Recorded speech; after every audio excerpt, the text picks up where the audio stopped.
You can't even make a show like All in the Family now. I mean, because it would be so controversial. It wouldn't. It was so. It was Out false there. to all. It was the same. It was All in the Family and Mm-hmm. Sanford and Son. Yes, That they were people cut. they were way different than what was already out. Like it was what I mean, now for us it would be like, oh my gosh, if you watch, Yes, like you said, All in the Family. But back then it was like, oh my gosh, but it was like, wait, we're being okay with it. It was yeah. stories were good, like is as crazy as some of the stuff in the stories were, the topics were good. Like they were necessary. Let me just say this real quick.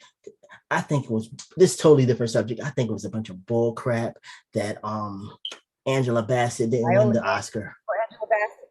Yeah, Yeah, yeah, bull crap, man. Bunch yeah. of bull crap. But because we she's a queen, so we love her. It don't matter. It's an award. I think for me, the hardest part watching that was watching her reaction. To Yeah, me, I was that's when I went ugh, because to see the disappointment because it was obvious. Like, and I think Jamie Lee Curtis is great. There's nothing oh against Jamie Curtis. yeah. She's great. I love that movie. Oh, But everything all at once. I've seen it twice. it's really freaking good, and it is true. It is true. Yes. It is true. I am not one that like call me weird and wonky, whatever. I believe that that is true. Like there's a reason. Like that movie did so well. Oh yeah. It's like Doctor Strange. Doctor Strange is another one of my favorites because Really? You love the MCU? huh? You like the MCU? Oh, absolutely. Yes. Yes. Yes. Yes. Yes. That is Yes. Yes. so cool. Yes. Oh my gosh. The only reason why I'm not gaming as much as I used to is because my Xbox got the red ring of death, and when I wanted to get an Xbox, none of the games entertained me, and I looked at them and I was like, I don't want to play any of them. So I haven't gotten a system yet, but I've decided I'm going to get a PlayStation because I've never had one, and they Yeah. have all the games that I like. Like I don't like to play the war games. Like I don't want to go around and shoot people. Like I Right, just don't. right. I don't want to do that. I like more of the brain games. Like when I had Xbox, I was playing, it's probably done now, but back then it was Prince of Persia and all this other stuff. I played the challenging, like the maze games. Like I Yeah, would, yeah. um, but Wow. yeah, yeah, I love Doctor Strange because the magical element of it and the, Yeah. and the spiritual element of it. There's a lot of spirituality in that movie that I actually am like, I agree with. I Yeah. agree. I But like, yeah, and yeah. I was really happy to see, well, his name is Kihi Kwan, but Jonathan Kihi Kwan win the Oscar because him being dormant and like not being on screen for over 25 years and hearing his story, it's like, dude, that's incredible. That's pretty awesome. I literally had teary eyes Yeah. because I grew up watching him in Indiana Jones Oh, and that's my favorite Indiana Jones Goonies. and Goonies. Yes. Oh, that's my favorite Indiana Jones film. Period. I like that was the first one I watched, and it completely blew my mind because I'm 8 years old and I'm seeing this guy get his heart ripped out Yes. of his chest. I'm like, oh, this is terrifying, but this is great. Thank you. What it, Shakti Ma, Shakti Ma. I'd be like, Charlie stop saying Mom, Shakti Ma. Kelly Ma, talk Kelly today. Ma. Yeah, yeah, Yeah. it was And I would be great. sitting there like, what is he saying and why is that man's heart coming out? But then when Jonathan was on there as a kid, he was just hilarious to me. The monkey brains. Oh, to this day, I don't like to eat red jello because of that scene. I can't eat red jello because of that scene. To this day. It was Um, hot, but he yeah. just served it so much. I was like, this is great. Like I didn't know when I watched Everything All at Once that he was in it. I'm sorry if Really? he's in the back, but I didn't know that he was in it at all until I watched it and I went, wait a minute. Yes. I was like, okay, now I'm really in it. Now I'm Yes. really in it. And it was such a good movie. Like Yeah. but that being said, I still think Angela Bassett. Angela Bassett should have won for What's Love Got to Do with It, hands down. She was Tina Turner, man. And the thing, I mean, physically, she looked like Tina. That was and for the fact, she lost out to Holly Hunter, I believe. back in the day. So yeah. That was that to me, you know, I watched that movie probably about 50 times. And I was watching it because, remember what I said earlier, my mom taught us to study. Yes. One of the actresses I studied. There was Jodie Foster, there Mm-hmm. was Angela Bassett, and there's another one, but I think they only, it's a small actress, she's not even big. So it's like she was Tina Turner, like you said. Yeah. Like when you watched it, you forgot, and then at the end they put Tina Turner. You're like, yeah, it's Tina, but it's like at the same time that was Tina. Like even Tina Turner was proud. She was happy with the rendition. She was happy with her being her. But you can never tell with Hollywood.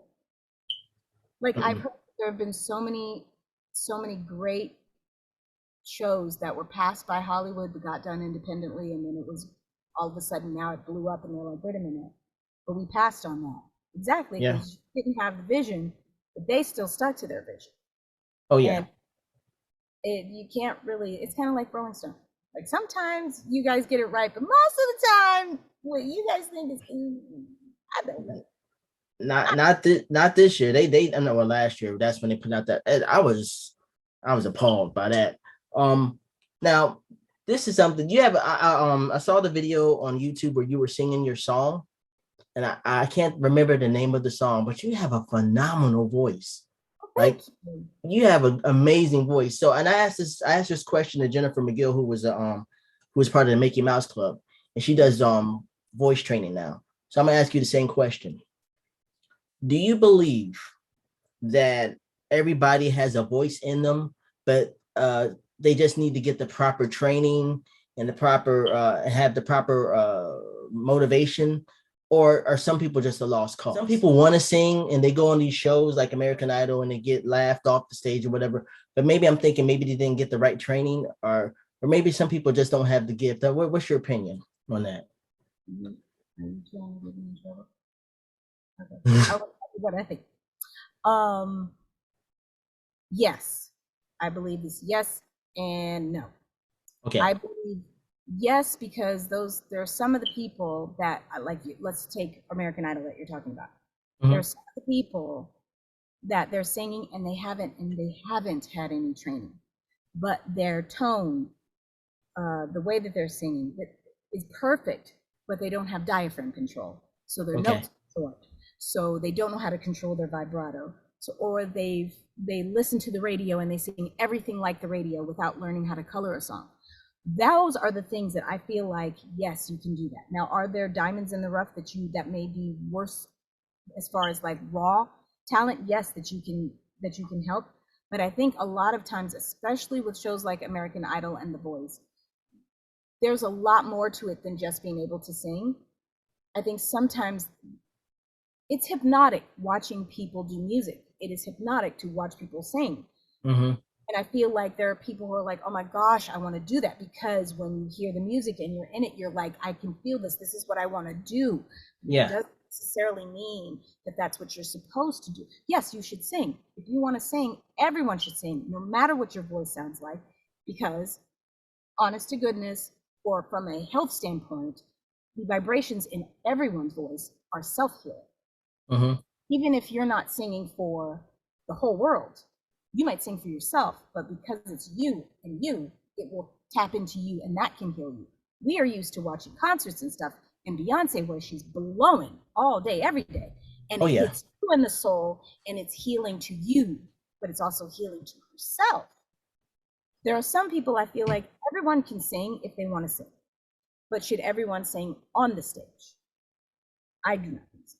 And I'm not trying to be, what do they say? I'm not trying to. Conflict? Mm-hmm. No, my daughter says it all the time. Because, they say stuff that I'm like, where'd you get that from?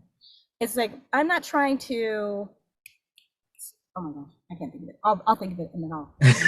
Okay. But it's basically like giving the velvet rope and blocking people from being able to access that part of the business. If you want to be a singer, gatekeeping, there it is. Okay. I'm not gatekeeping music. I'm saying You can love to sing, but that may not be the gift that you were given. Doesn't mean you stop singing. It just means, where is your gift? If you're, because you want it to be tightened up. I would think that nobody wants to get laughed off, and that's one of the things about American Idol. It's entertaining for us, but after a few years when I watched it, I'm like, this is not okay, because you're going to replay this and this person can see this. So it's not okay. It's funny for everybody at the time. It's not funny for them.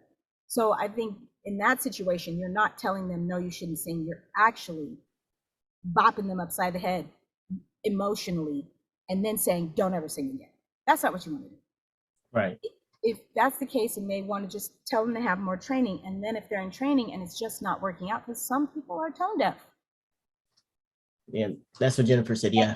You can't help it if you're tone deaf. You're never going to hear it. Like, I could beat the C on a piano all day long. You will hear an E. Your ears aren't tuned for music. Maybe they're tuned for something else, but they're not tuned for you singing. And the ear is one of the most important things. You would think it would be here, but you need to be able to hear what you're getting ready to sing before it actually gets executed.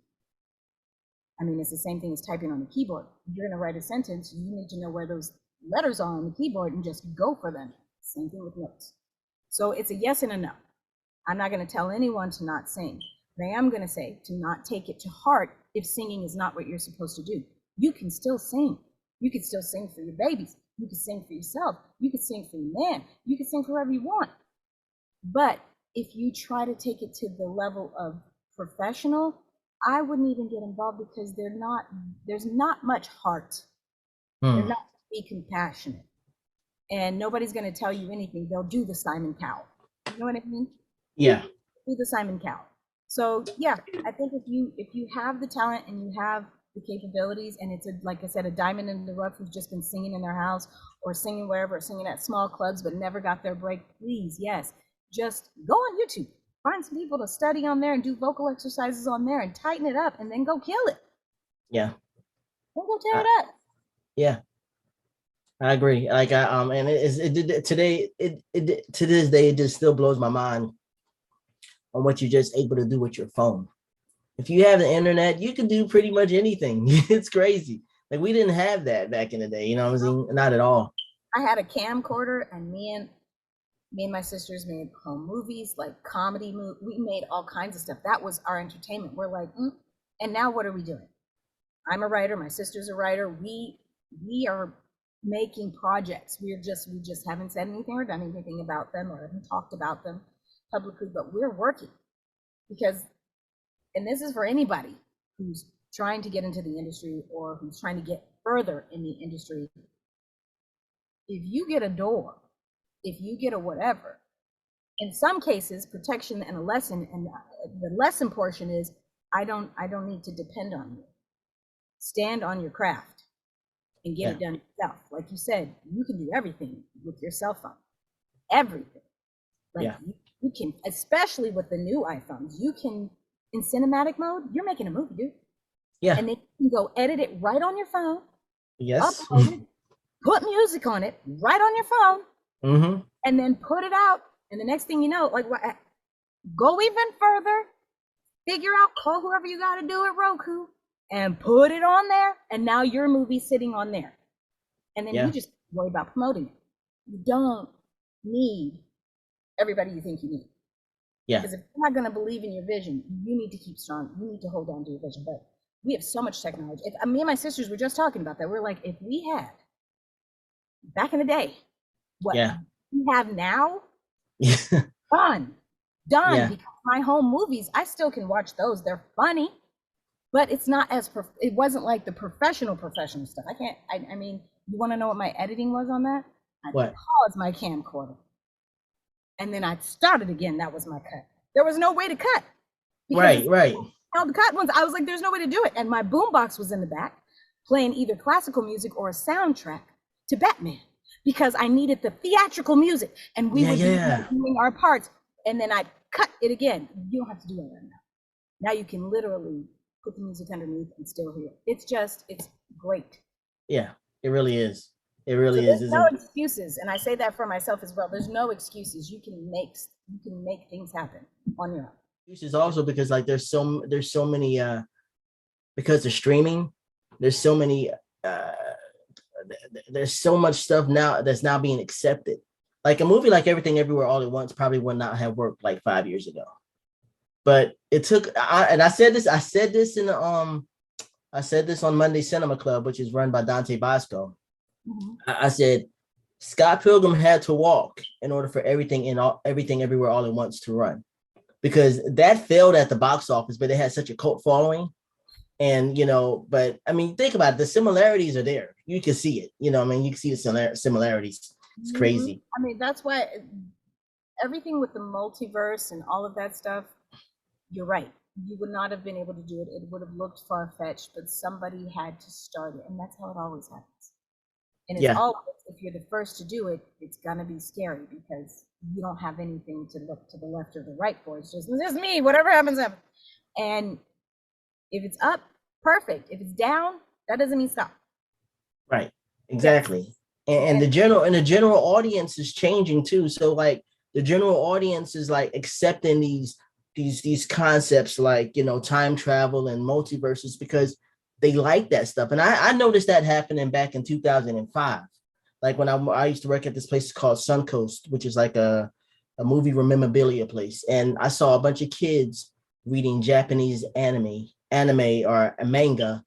And I Mm-hmm. said, holy crap, they're reading it openly and they're accepting it. I said, things are changing. I noticed that back then. My daughter Um, was one that was very much into Japanese animation when she was like 5, 6, 7, 8, 9, 10, 11. Just all of it. She was um, into all of them. I didn't even know. Like I never saw Spirited Away. She brought me into Studio Ghibli or Ghibli for all of that stuff. She knew all of them. And wow. you have to come watch these. And I was like, and then out of all of them, Ponyo was my favorite. And she's like, you like Ponyo? I lied to you not. My friend, we have this argument all the time. Well, not all the time, but when Ponyo came out, she was like, she's a movie buff. She's like, you gotta watch Ponyo, and I watched Ponyo. I was like, I don't like this. But then, like, there's this movie called The Fabulous Mr. Fox. You know what I'm talking about? And I love that movie. She hates it. She's like, you like that, but you didn't like Ponyo. I'm like, dude. Are you talking about the Fantastic Mr. Fox? The Fantastic Mr. Fox. George Clooney did the voice. I love that movie. It's You little so cuss. funny. You little cuss. Yeah. Because they couldn't cuss in there. You little cuss. I thought this is brilliant. But Brilliant. it was, I love that movie. My daughter loves that movie. When we find something that we like whether and this is just how dorky we are, but if it's food, whatever, we'll be like, pure, good. After we eat it, because it's an ode to the Fantastic Mr. Fox. Absolutely. The scene where he's dying as he's drinking the stuff, and he goes, pure. That. So now anything we eat or drink that's delicious is pure. Yes. Gosh, I love that movie. Gosh, Ponyo is my favorite, and then Howl's Moving Castle. I haven't seen Howl's Moving Castle. It's so crazy because I remember at Blockbuster when I was really into anime section was like this big, and I could name like the animes, but now it's just like expanded like crazy.